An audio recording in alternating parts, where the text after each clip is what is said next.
का मकसद बस एक है कि मैं अब जो भी लोग हमारी सोसाइटी में रहते हैं, जो मज़हब के बारे में, जो कानून के लॉ के बारे में जानते हैं, उन सब से एक रिक्वेस्ट है कि प्लीज़ हमें आपकी एक हेल्प चाहिए, क्योंकि हम बचपन से बहुत ज़्यादा सफ़र कर रहे हैं।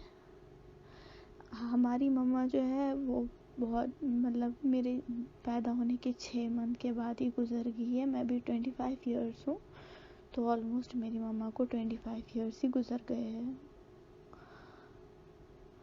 उसके बाद हम अपनी दादी के साथ रहते थे, जिनकी डेथ जो है वो 2019 में हुई। उससे पहले उन्होंने हमें अपने से सेपरेट कर दिया था, क्योंकि मेरी चाचू ने शादी की थी, तो उसके बाद वो उन्हीं के साथ रहने लगी। और जब वो उनके साथ रहने लगी, हम अलग रहते थे। हमें उन्होंने पूरे मकान में खाली हमें एक कमरा दिया था। हमारे पापा जो है वो बाहर मजदूरी करते थे, बाहर कोलकाता जाते थे।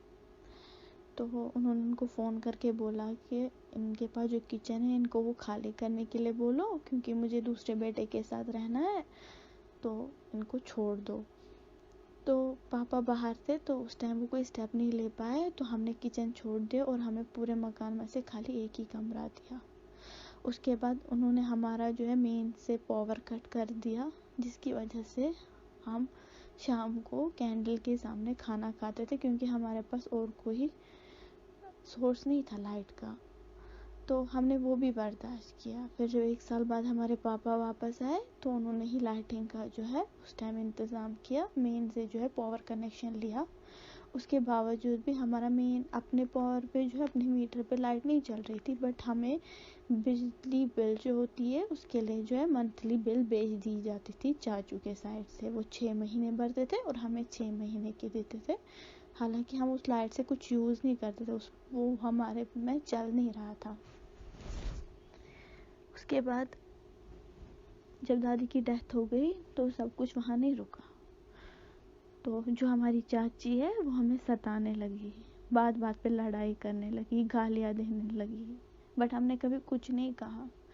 हम अपनी रिलेटिव से भी कहते, वो कहते सब्र करो सब्र करो। तो फिर जब पापा आया, हमें लगा शायद ये लड़ाई अब नहीं करेंगे, बट उनका रुका नहीं वहाँ पे। उसके बाद वो फिर से लड़ाई करते रहे। तो हमारे पापा 3 साल बैठे थे घर पे, क्योंकि वो बीमार थे। तो और यहाँ पे आर्टिकल कोविड की वजह से बंद जो हुआ था, उसकी वजह से वो कोई काम नहीं कर रहे थे।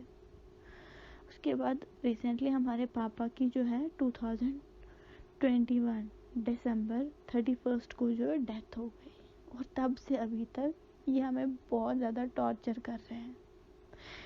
सबसे ज़्यादा हमारी चाची। हम कुछ नहीं इनको कहते हैं, हम कुछ भी इनसे पूछते नहीं हैं। ये झाड़ू नहीं मारते आंगन में, सीढ़ियों को झाड़ू नहीं देते, हम कुछ नहीं, अब सब कुछ करते हैं। ये बेटों को बेचती है हमें सताने के लिए। इसके 3 बेटे हैं छोटे, उनको बोलती है इनका जो किचन है वहाँ पे जो खिड़की है वहाँ पे टॉयलेट करो, कूड़ा डालो, हंगामा करो, ताकि हमें तंग लाएं। उसके बावजूद भी हम इनको कुछ भी नहीं बोलते हैं। लेकिन इनका ये रुकता नहीं है, हमें बोलते रहते हैं कि तुम लोग वैसे हो, तुम लोग ऐसे हो। हम लोग, मेरी बहनें जॉब करती है, इसका मतलब है कि वो ख़राब है। हमें निकलना पड़ता है, हमारा भाई भी नहीं है, हमारे पास बहनों के सिवा और कोई इनकम सोर्स नहीं है। ऐसा कोई रिश्तेदार हमारे पास आता नहीं है, बोलता नहीं है कि तुम लोगों ने खाया, तुम लोग के पास पैसे हैं, ऐसा कुछ नहीं है। तो रोज़ रोज़ की लड़ाई से बहुत हम तंग आ चुके हैं, और आज हद कर दी। मैं सुसाइड करने पे भी आ गई थी, क्योंकि जो मेरी चाची है उसने मुझे बहुत ज़्यादा टॉर्चर किया, गालियाँ दी, गालियाँ गलौज किया, मारने पे उतर आई। और जो मेरा चाचू है वो वहाँ पे खाली देख रहा था, उसकी ज़ुबान से कुछ नहीं निकल रहा था। और वो हमें कहता है तुम लोग जलील हो, क्योंकि हम खुद कमाते, हमने भीख नहीं किसी से मांगी, तो हम जलील लड़कियाँ हैं। मोहल्ले वालों को भी कुछ नहीं कह सकते, क्योंकि कोई आगे नहीं आता है, क्योंकि सब अपनी अपनी जगह सबके साथ ठीक रहना चाहते हैं। और हमने किसी से कुछ एक्सपेक्ट नहीं किया है कि कोई हमारी हेल्प करेगा। हमें किसी भी चीज़ की हेल्प नहीं चाहिए, पैसों की नहीं, किसी भी चीज़ की नहीं। बस हमें शांति से जीने दो। हम गलत करके तो नहीं खाते, जिना करके तो नहीं खाते हम, ہم جاب کرتے ہیں، اپنی محنت سے کھاتے ہیں، کسی کے آگے ہاتھ نہیں پھیلاتے، اور یہ سب سے بڑا گناہ ہے یہاں۔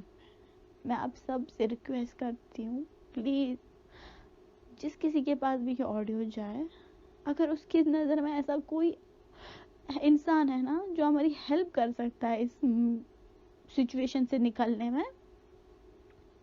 جیسے کہ ہم ان کو بول رہے ہیں آپ لوگ مکان بیچو، ہمیں جتنا حصہ آئے گا ہمیں ہمارے حصے کے پیسے دو، ہم نکل جائیں گے، ہم کسی کرائے کے مکان میں رہیں گے بٹ یہاں نہیں رہیں گے۔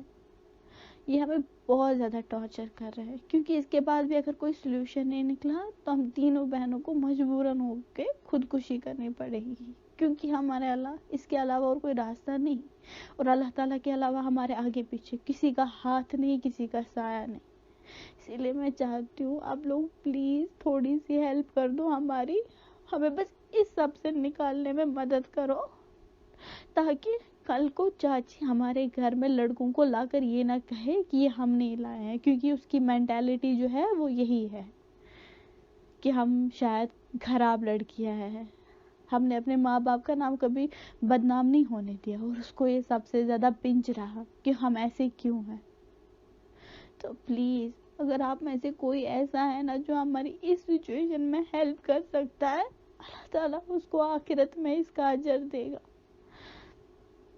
پلیز میں چاہتی ہوں آپ لوگ پلیز ہمارے لیے کوئی سٹینڈ لو، کیونکہ ہم کسی کو نہیں کہہ سکتے، کیونکہ ہمارا سچ میں اس دنیا میں اللہ تعالیٰ کے علاوہ کوئی نہیں، اور ہمیں کسی پہ